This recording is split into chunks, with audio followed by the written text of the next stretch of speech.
Nós vamos começando agora, no segundo semestre, o livro 7. Então, para vocês acompanharem essa aula, podem ir na página 5. Uma aula de física para o segundo ano do ensino médio. É uma aula sobre condução de calor e vamos falar aqui de teoria e fazer alguns exercícios também. Lembrando a definição de calor, né? Lembrando que é uma transferência de energia de um corpo que tem uma temperatura mais alta para outro, né, com uma temperatura menor. Então, essa transferência de energia é que a gente vai denominar de calor. E a gente pode utilizar na unidade do Sistema Internacional o Joule, mas também é muito comum utilizar as calorias. Uma caloria equivale aproximadamente a 4 joules. O que nós vamos começar a estudar agora no livro 7 são os processos de transmissão de energia térmica. Então, de que maneira que o calor sai de um corpo e vai para o outro, né? E a gente vai verificar aí que são 3 possíveis mecanismos, e nessa aula nós vamos estudar o primeiro, que é chamado de condução. Essa imagem, então, que vocês estão vendo aí, uma pessoa estava segurando uma barra e essa barra na ponta está sendo aquecida por uma vela. E então a energia ali que a vela vai transmitindo para a barra, inicialmente, né, está ali na ponta da barra.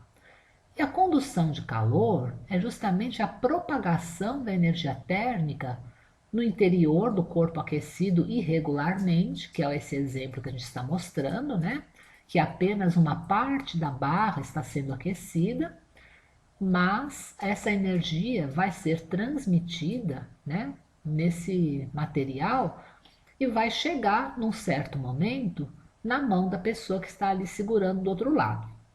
Então, o que a gente chama de transmissão ou condução de calor, é essa transmissão que ocorre ou num material que está quente num pedaço e frio no outro, ou entre dois materiais com temperaturas diferentes.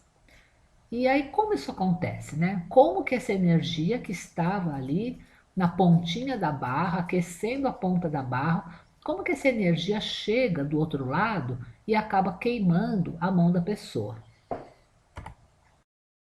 Então, o que acontece aqui é o seguinte: a vela está transmitindo energia para a ponta da barra, e aí as moléculas que estão nessa região começam a ficar bastante agitadas, né? A gente vai perceber essa agitação pela temperatura mais alta desse local. E aí o que acontece é que essa agitação toda das moléculas vai provocar colisões entre elas. E essas colisões, né, vai passando de uma para outra. É o famoso empurra-empurra, né? Começa num lugar, mas quando a gente vê, as moléculas lá do outro lado já estão ficando agitadas também, porque uma vai empurrando a outra e isso vai se propagando. Então, a condução de calor é esse processo. É o processo de colisões moleculares que permitem que a energia que chegou de um lado acabe sendo transferida para as moléculas que estão lá do outro lado. E como esse processo depende de uma molécula empurrar a outra, ele vai ser muito mais eficiente quando as moléculas estiverem próximas, né? E aí é que a gente observa que substâncias no estado sólido são mais eficientes para transmitir a energia pelo processo de condução, justamente pelo fato das moléculas estarem todas bem agrupadas. Quando uma começa a se agitar, rapidamente ela empurra a que está do lado e assim sucessivamente, e essa transmissão de energia acontece.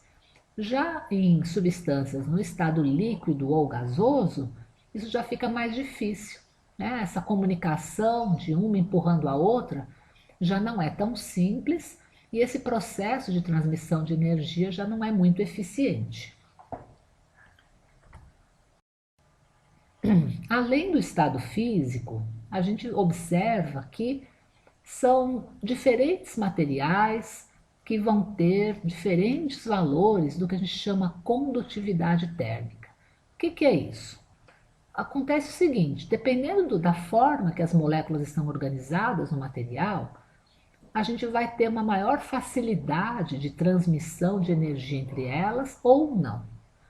E aí a gente tem aqui nessa tabela os valores desse coeficiente de condutibilidade térmica, representado pela letra K, para algumas substâncias. Então a gente vê ali, por exemplo, o ar seco. Né? O ar seco, já pelo fato de ser um gás, com as moléculas mais afastadas, ele não tem uma condutibilidade térmica alta.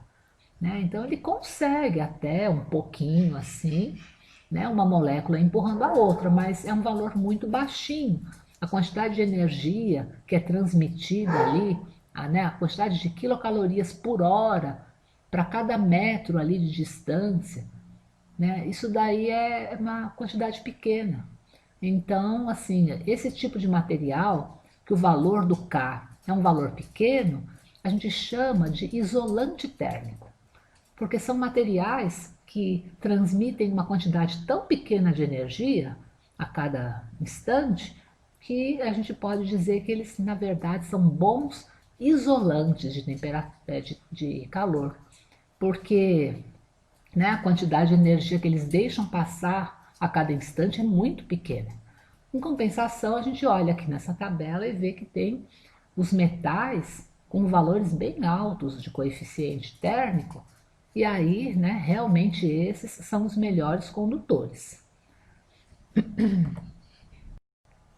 Aqui um exemplo também de bom isolamento térmico é o que a gente observa no urso. Né? Então o urso tem uma camada de gordura, né, que tecnicamente a gente chama assim de camada adiposa subcutânea, e ainda também os pelos dele. Juntando, né, esses pelos com essa camada de gordura, ele tem ali um sistema muito eficiente de isolamento térmico que permite que ele viva nesses lugares que as temperaturas são baixíssimas e sem se incomodar, né? Então o corpo dele já tem esse mecanismo de isolar a energia dele interna ali do ambiente externo, e ele não fica perdendo muita energia e aí consegue viver tranquilamente nessas temperaturas tão baixas. Agora, a gente já com essas informações, a gente já consegue ir realizando os exercícios que estão na página 7, do 1 até o 4. Então, para você que está assistindo a videoaula, faça uma pausa, tente resolver os exercícios e em seguida continue assistindo o vídeo para você conferir as respostas. O primeiro exercício pede que consulte a tabela que nós acabamos de ver e responda qual é o melhor condutor e o melhor isolante térmico dentre os materiais apresentados. Então, a gente olhando ali, pelo valor, né, do coeficiente K de condutibilidade térmica, a gente vê que o que tem o maior valor é o cobre e o que tem o menor valor é o ar seco. Né? Então, o melhor isolante térmico é o ar e o melhor condutor é o cobre. Agora, no exercício 2, a gente tem que completar as frases, né? Então, frase A. Os valores de condutibilidade térmica sugerem que os metais são bons condutores de calor. Então, valores de K altos indicam boa condução de calor. Depois, letra B. Alguns animais, durante o inverno, eriçam seus pelos para reter ar, pois este é um bom isolante, né? Como nós vimos, o ar é um ótimo isolante térmico. Haja vista a sua baixa condutividade térmica. Então, quando o valor do K é baixo, ele é um bom isolante. Ele é mau condutor e é bom isolante. O 3 agora. Há hotéis cujas paredes e móveis, inclusive as camas, são feitos de gelo. Os proprietários garantem que seus hóspedes passam mais frio fora do que dentro do hotel. Com base nos coeficientes de condutibilidade térmica, elabore uma justificativa física para esse fato. Então, aqui tem a explicação, né, que o livro traz. O fato é que, se vocês olharem naquela tabela, vocês vão verificar que o tijolo de normal, né, tijolo normal, tem um K de valor 0,7. O gelo tem um K de 0,8. É pouca coisa maior, né? Então ele conduz um pouquinho mais que o tijolo. Mas, se a gente comparar ali, né, são valores próximos. Então, o gelo, tanto quanto o tijolo, na verdade são bons isolantes térmicos. Então, em lugares muito frios, a gente pode sim utilizar o gelo como material de construção. É assim que fazem, né, os esquimós. Né? As casinhas deles, que se chamam iglus, são construídas com tijolos de gelo, porque o gelo é um bom isolante térmico. Então, se você está num ambiente e a temperatura do ambiente é alta e você quer isolar, né, do ambiente externo, que é uma temperatura fria, o gelo serve sim como um bom isolante. 4 agora. Qual a razão de tijolos maciços apresentarem maior coeficiente de condutividade que tijolos feitos com o mesmo material, porém furados? Então vamos lembrar que o furo tem ar dentro, né? O furo tem ar e o ar é um bom isolante. Então, quando a gente tem esse tijolo furado, a gente tem uma mistura ali, né, de material do tijolo com ar. E aí, isso vai fazer com que esse ar ajude a ser um bom isolante.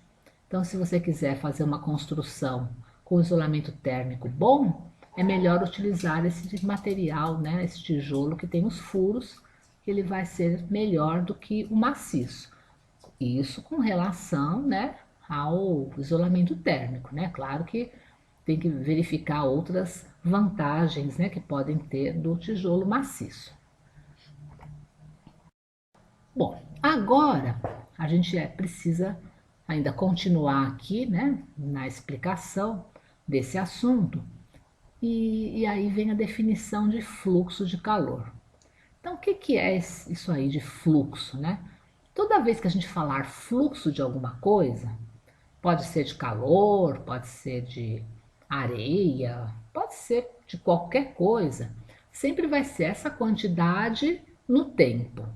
Né? No caso do fluxo de calor, é quanto de calor passa por uma determinada superfície durante um certo tempo.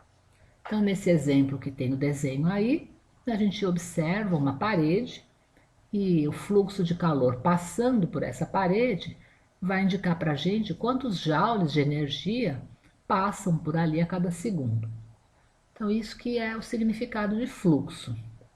E agora, esse fluxo depende de alguns fatores, né? Então, para ser um fluxo intenso, a diferença de temperatura, né, de um lado da parede para o outro precisa existir, e quanto maior for essa diferença de temperatura, maior será o fluxo. Então, a condição que determina o fluxo de calor é haver a diferença de temperatura. Isso é o que vai disparar, né, a transferência aí de energia de um lado para o outro. Outro fator importante no cálculo do fluxo é a área que você vai considerar. Então, se você considerar como área o fluxo passando por um tijolinho, vai ser um valor. Se você considerar o fluxo que passa pela parede inteira, já é um valor maior, né? Então, a quantidade a superfície, né, que você vai considerar aí no cálculo, também vai influenciar no valor que você vai calcular. Quanto maior a área, mais energia vai passar, né, no seu cálculo ali. Você vai considerar, você vai ver que vai ter uma quantidade maior de energia passando a cada segundo. Outra coisa que influencia é o tipo do material, como nós vimos. Então, materiais que são bons condutores vão fornecer um fluxo grande de energia, né, a cada segundo, e outros materiais isolantes não. E por fim também tem a espessura, né? Quanto mais grossa a parede, mais difícil vai ser ali de transmitir essa energia, o fluxo vai ser um pouco menor Se a parede for fina, vai ser mais fácil, o fluxo vai ser maior. Então, esse fluxo depende de todos esses fatores e a gente pode escrever uma expressão que leve tudo isso em conta, né? Você já calcule o fluxo em função de todos esses fatores. Então, aqui eu tenho novamente um desenho, né, indicando duas temperaturas diferentes no mesmo material agora, como se fosse aquela barra que o moço da primeira imagem estava segurando, né? Então, a temperatura 2 é uma temperatura maior que a temperatura 1. E se a gente tem essa situação, né, de temperaturas diferentes, a gente vai imediatamente observar um fluxo de energia saindo do lugar que é quente e se dirigindo para o lugar frio, passando ali por uma superfície, que nesse caso ali é essa superfície circular ali no meio do condutor. Para a gente então escrever a expressão, levando em conta a área por onde a energia está passando, o comprimento ali, né, ou espessura do condutor e a diferença de temperaturas e tudo, a gente tem essa expressão que é chamada de lei de Fourier, que é a equação do fluxo de calor. Então, como nós falamos, né, quanto maior a área, maior será o fluxo de energia passando a cada segundo. A variação de temperatura é fundamental, só vai existir fluxo se as temperaturas forem diferentes.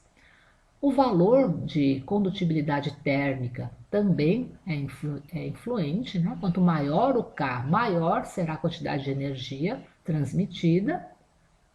E a única coisa que dificulta ali é o comprimento. Então, quanto mais comprido, o fluxo vai ser um pouquinho menor, né? Então, por isso são grandezas inversamente proporcionais. Quanto maior o L, né, que é o comprimento, menor será o fluxo. Então, para poder fazer esse cálculo, a gente pode utilizar essa expressão da lei de Fourier e descobrir ali a quantidade de energia transmitida a cada segundo num determinado material. Agora, com essa informação, né, de como calcular o fluxo de calor, a gente vai poder fazer os exercícios 5 e 6. Então, se você está assistindo aqui a videoaula, faça uma pausa, tente fazer o exercício e em seguida vamos conferir aqui a resposta. Então, o exercício 5 diz o seguinte: em dias frios, é comum o uso de cobertores para reduzir a perda de calor para o ambiente. Uma pessoa que tem 1,2 metro quadrado de área, essa é a área, né, do corpo da pessoa, está usando um cobertor de 2,5 centímetros de espessura. Cobertor bem grosso, né? Pensou um cobertor de 2,5 centímetros de espessura? Bom, sabendo que a temperatura da pele da pessoa é de 37 graus Celsius e a temperatura externa é de 7 graus Celsius, determine quantas calorias serão transmitidas para o ambiente em 1 hora. E ele informa para a gente o coeficiente de condutibilidade térmica do cobertor, né? 8 vezes 10 elevado a menos 5. Ele utiliza as unidades calorias, segundos, centímetros e graus Celsius. Então, essas unidades que foram utilizadas aqui no K são as unidades que nós vamos precisar utilizar nos nossos dados para ficar tudo de acordo com a unidade do K, ok? Então, nós vamos precisar usar para energia calorias, para tempo segundos, como unidade de comprimento centímetros e graus Celsius para temperatura. Com essas informações aí, ele quer que a gente descubra quanto de energia que passou ali pelo cobertor durante 1 hora. Bom, mudanças de unidade que a gente vai precisar fazer é só a da área, que está em metros quadrados, e vamos precisar transformar em centímetros quadrados. Então, eu fiz esse quadrinho aqui à direita para lembrar como que a gente faz essa transformação. 1 metro quadrado equivale a 10.000 centímetros quadrados. Por quê? Porque 1 metro equivale a 100 centímetros. Agora, como a gente quer um metro quadrado, então a gente vai precisar elevar esses 100 centímetros ao quadrado. E isso é que vai acabar dando 10.000 centímetros quadrados. Portanto, para cada metro quadrado, a gente precisa fazer a correspondência em centímetros quadrados, vai dar o valor de 10.000, ou 10 elevado à quarta. Então, na nossa fórmula de fluxo de calor, a gente vai colocar ali o valor do K, que é 8 vezes 10 a menos 5, o valor da área, 1,2 vezes 10 elevado a 4, né? Esse 10 elevado a 4 é porque agora essa área foi transformada em centímetros quadrados. A diferença de temperatura, sempre a gente coloca a temperatura maior menos a menor. Então, vamos ter lá o 37 menos o 7. E o comprimento, ou no caso, né, espessura desse cobertor, 2,5 centímetros. Aí agora realmente é só fazer a conta com atenção. E aí você vai chegar na resposta, que vai ser 11,52 calorias por segundo. Por quê? Porque o K, né, estava sendo informado na unidade de calorias. E o fluxo sempre vai indicar para a gente a energia por tempo. Então, calorias e tempo em segundos. Então, essa quantidade, esse fluxo, está dizendo para a gente que em um segundo, ou seja, a cada segundo, a quantidade de energia que sai do corpo da pessoa e passa pelo cobertor é 11,52 calorias. Agora, ele não quer saber a cada segundo, o que ele quer saber é em uma hora. Então, a pergunta dele aqui, ó, quantas calorias são transmitidas para o ambiente em uma hora? Então, se em um segundo ele transfere 11,52, a gente pode fazer uma regra de 13 e calcular em uma hora quanto que vai ser. Lembrando que uma hora equivale a 3.600 segundos, né? Usando a própria fórmula, que é a definição de fluxo, a gente pode dizer que o fluxo é 11,52 e a quantidade de energia que a gente quer saber, a gente vai deixar ali indicada como letra Q, e o tempo é 3.600 segundos. Passando ali, multiplicando o tempo pelo fluxo, a gente descobre a quantidade de energia é de 41.472 calorias.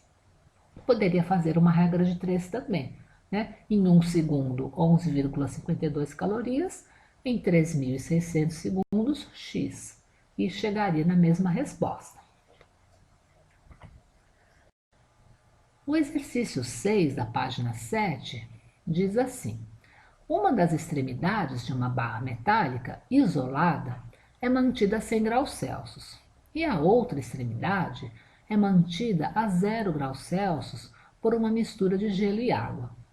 A barra tem 60 centímetros de comprimento e uma seção reta com área de 1,5 centímetros quadrados. O calor conduzido pela barra produz a fusão de 9 gramas de gelo em 10 minutos.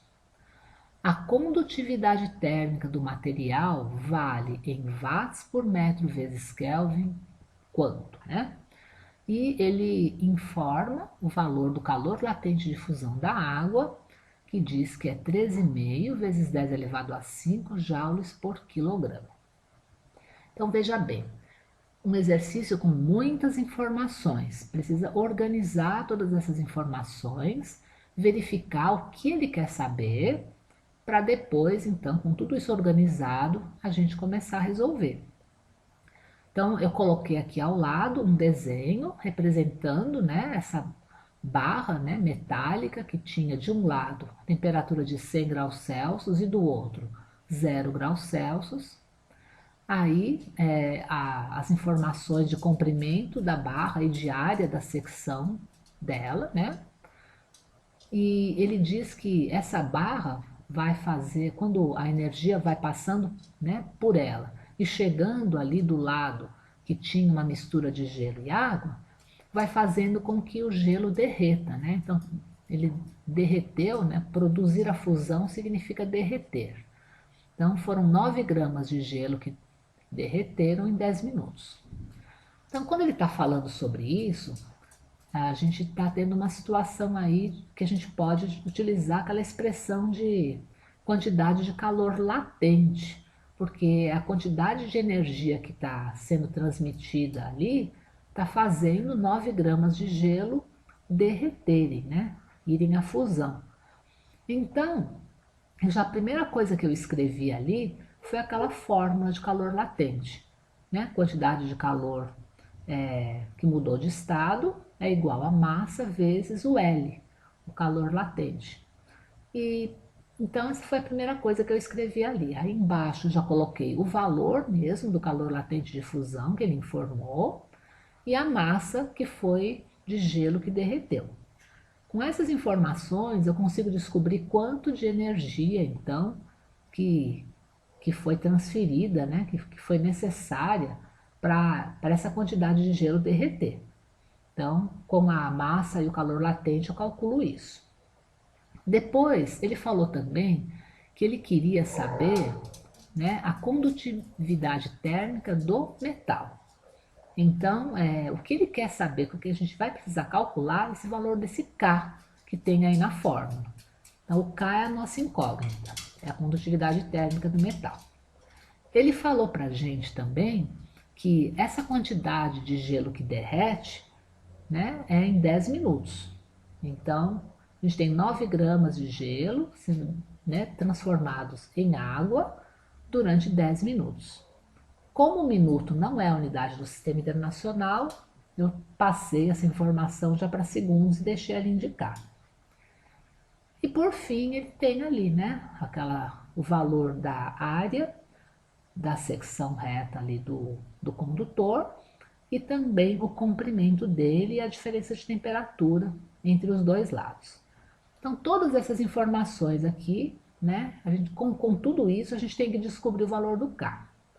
Olhando aqui para a nossa expressão, a gente tem que a quantidade de calor dividida pelo tempo é igual aqui, né, a lei ali de Fourier, que é o K vezes a área, a diferença de temperatura, e o L, que é o comprimento. De tudo isso, então a gente já tem o L, já temos a área, já temos a diferença de temperatura, já temos o tempo, e para poder descobrir o valor do K, a gente vai precisar começar descobrindo essa quantidade de energia que foi necessária para fazer as 9 gramas de gelo derreterem em 10 minutos. Então, para poder calcular isso, é que a gente vai usar aquela primeira expressão que eu escrevi ali em cima. Aí, com esse valor, a gente vai poder substituir, substituindo todo o resto ali, vai sobrar apenas o K como sendo a incógnita. Então, para poder fazer isso, né, substituir e calcular o que ele pediu, a gente ainda precisa acertar aí algumas unidades de medida. Então, as 9 gramas eu deixei em quilogramas, o tempo de minutos passei para segundos, a área que estava em centímetros quadrados foram passar, foi tudo para metros quadrados e os centímetros para metros, de forma que tudo está na unidade do sistema internacional, porque quando ele pede para a gente calcular o K, ele quer que a gente utilize o sistema internacional. As unidades que ele coloca ali são todas do SI. Então a gente precisa, né, transformar aquilo que não é do SI para, no caso, né, o comprimento e a área, a gente tem que deixar em metros, né, e o tempo em segundos, a massa em quilogramas. Então esse exercício ele força a gente a revisar quais são as unidades corretas aí que a gente deve utilizar no sistema internacional. Então, uma vez que a pessoa organizou tudo, já deixou tudo na unidade certa, é que ela vai ali substituindo e vai descobrir então o que ele pede, que é essa condutibilidade térmica aí do material, ok? Então ali tem então a substituição, a quantidade de calor latente responsável ali para derreter as 9 gramas de gelo foram calculadas e correspondem a 3.150 joules. O tempo que gastou foram 600 segundos, né? 10 minutos corresponde a 600 segundos.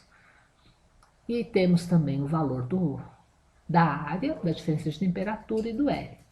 Então, tudo isso substituído ali, a gente chega que o valor do K corresponde a 210 E aí as unidades que ele tinha pedido, né? Watts por metro vezes Kelvin. Lembrando que watts é joules por segundo, né? Então a gente tem a energia, ele tinha informado em joules, então a gente vai ter lá joules por segundo, que no caso é o watt, metro vezes Kelvin, e a gente pode dizer que a gente usou os Celsius, mas o Kelvin e o Celsius, quando a gente tem uma diferença entre dois valores de temperatura, é a mesma diferença, né? É a mesma coisa.